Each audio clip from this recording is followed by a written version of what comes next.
ಚಿಕ್ಕಣ್ಣನಹಳ್ಳಿ ಗ್ರಾಮದ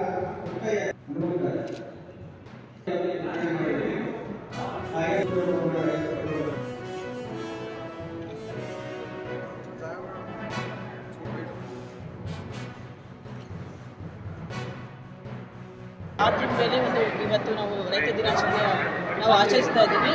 ಈ ನೆಲಮಂಗಲ ತಾಲೂಕಿನಲ್ಲಿ ಕೃಷಿ ಸಮಾಜ ಮತ್ತು ಇಲಾಖೆ ವತಿಯಿಂದ ಮತ್ತು ಕೃಷಿಗೆ ಸಂಬಂಧಿಸಿದ ಎಲ್ಲ ಇಲಾಖೆ ಜೊತೆಯಲ್ಲಿ ನಾವು ಈ ಕಾರ್ಯಕ್ರಮನ ಇವತ್ತು ಹಮ್ಮಿಕೊಂಡು ರೈತರಿಗೆ ಶುಭ ಕೋರಿದ್ದೀವಿ. ನಮಗೆ ಏನು ಅಂದರೆ ಮುಂಚೆ ಏನಿತ್ತು ಕೃಷಿಯಲ್ಲಿ ತುಂಬಾ ಬದಲಾವಣೆ ಆಗಿದೆ. ಮಣ್ಣು ಮತ್ತು ನೀರು ಸಂರಕ್ಷಣೆ ಜವಾಬ್ದಾರಿ ಎಲ್ರಿಗೂ ಇದೆ.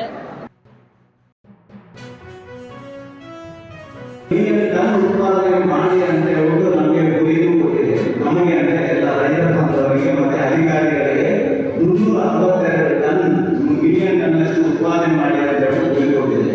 ಅಂದರೆ ನಮಗೆ ಈಗ 10 ಬಿಲಿಯನ್ ಟನ್ ಹೆಚ್ಚಿಗೆ ಉತ್ಪಾದನೆ ಮಾಡಬೇಕು.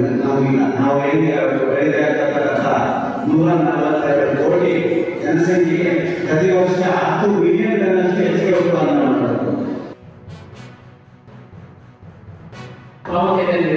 ಅದಕ್ಕೋಸ್ಕರವಾಗಿ ಸಂಘಗಳಿಂದ ನೀವು ಆ ಉತ್ಪಾದನಾ ಕೇಂದ್ರಗಳು ಸಂಸ್ಕರಣಾ ಕೇಂದ್ರಗಳನ್ನ ಹಾಕಿದಲ್ಲಿ ನಿಮ್ಮಲ್ಲಿ ಬೆಳೆಯತಕ್ಕ ಜಾಗದಲ್ಲೇ ಸಂಸ್ಕರಣೆ ಮಾಡಿ ಆ ಜಾಗದಲ್ಲಿ ಸಿರಿಧಾನ್ಯದ ಅಕ್ಕಿಯನ್ನು ನಾವು ಬಳಸಿ ನಮ್ಮ ಆರೋಗ್ಯವನ್ನು ವೃದ್ಧಿ ಮಾಡಿಕೊಂಡು ಪೋಷಕಾಂಶಗಳು ಆಹಾರದಿಂದ ಸೇರತಕ್ಕಂಥ ಒಂದನ್ನು ಆರೋಗ್ಯ ಆಹಾರದಿಂದಲೇ ನಮಗೆ ಪೋಷಕಾಂಶಗಳು ಸೇರಬೇಕು.